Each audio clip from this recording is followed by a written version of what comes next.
ناظرین، آپ YouTube channel فضائل اعمال دیکھ رہے ہیں۔ میں ہوں آپ کا میزبان معاذ الدین۔ تو آج کے دن ہم آپ کو سنانے جا رہے ہیں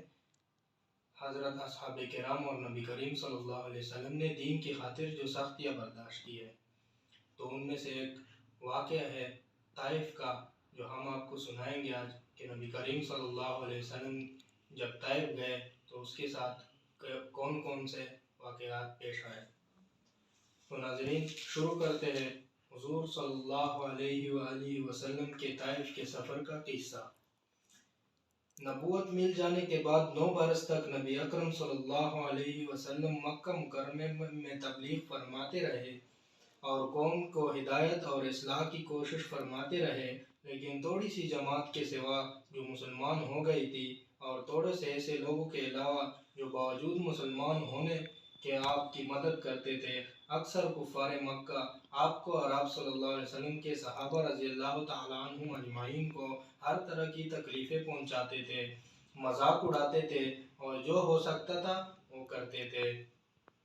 حضور صلی اللہ علیہ وسلم کے چاچا ابو طالب بھی انہی نیک دل لوگوں میں تھے جو باوجود مسلمان نہ ہونے کے حضور صلی اللہ علیہ وسلم کی ہر قسم کی مدد فرماتے تھے۔ 10ویں سال میں جب ابو طالب کا بھی انتقال ہو گیا تو کافروں کو اور بھی ہر طرح کے کلے مہار سے اسلام روکنے،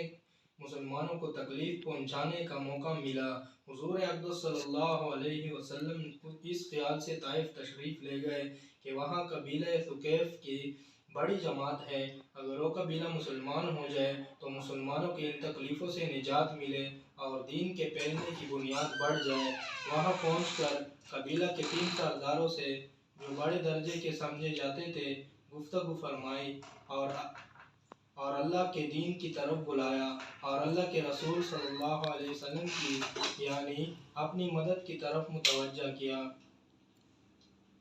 مگر ان لوگوں نے بجائے اس کے کہ دین کی بات کو قبول کرتے یا کم سے کم عرب کی مشہور مہمان نوازی کے لحاظ سے ایک نودار مہمان کی خاطر مدارت کرتے، صاف جواب دے دیا اور نہایت بے رخی اور بد اخلاقی سے پیش آئے۔ ان لوگوں نے یہ بھی گوارا نہ کیا کہ آپ صلی اللہ علیہ وسلم یہاں قیام فرما لیں۔ جن لوگوں کو سردار سمجھ کر بات کی تھی کہ وہ شریف ہوں گے اور مہذب گفتگو کریں گے، ان میں سے ایک شخص بولا، اوہو، آپ ہی کو اللہ نے نبی بنا کر بھیجا ہے۔ دوسرا بولا کہ اللہ کو تمہارے سوا کوئی اور ملتا ہی نہیں تھا جس کو رسول بنا کر بھیجتے۔ تیسرے نے کہا کہ میں تجھ سے بات کرنا نہیں چاہتا، اس لیے کہ اگر تو واقعی نبی ہے جیسا کہ تو دعویٰ کرتا ہے تو تیری بات سے انکار کر دینا مصیبت سے خالی نہیں ہے،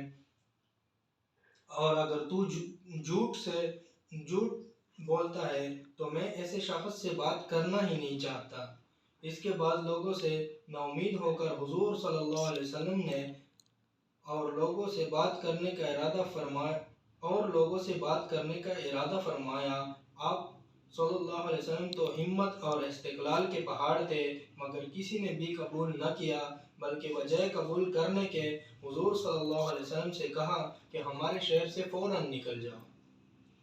اور جہاں تمہاری چاہت کی جگہ ہو وہاں چلے جاؤ۔ حضور اکرم صلی اللہ علیہ وسلم جب ان سے بالکل مایوس ہو کر واپس ہونے لگے تو ان لوگوں نے شہر کے لڑکوں کو پیچھے لگا دیا کہ آپ صلی اللہ علیہ وسلم کا مذاق اڑائے، تالیاں پیٹے، پتھر مارے، حتیٰ کہ آپ صلی اللہ علیہ وسلم کے دونوں جوتے خون کے جاری ہونے سے رنگین ہو گئے۔ حضور صلی اللہ علیہ وسلم اسی حالت میں واپس ہوئے۔ جب راستہ میں ایک جگہ ان شریروں سے اطمینان ہوا تو حضور صلی اللہ علیہ وسلم نے یہ دعا مانگی، اے اللہ، تجھی سے شکایت کرتا ہوں، میں اپنی کمزوری اور سستی کی اور لوگوں میں ذلت اور رسوائی کی۔ اے ارحم الراحمین، تو ہی ضعفاء کا رب ہے اور تو ہی میرا پروردگار ہے۔ تو مجھے کس کے حوالے کرتا ہے؟ کسی اجنبی بیگانہ کے جو مجھے دیکھ کر ترش روح ہوتا ہے اور منہ چلاتا ہے، یا کہ کسی دشمن کے جس کو تو نے مجھ پر قابو دے دیا؟ اے اللہ، اگر تو مجھ سے ناراض نہیں ہے تو مجھے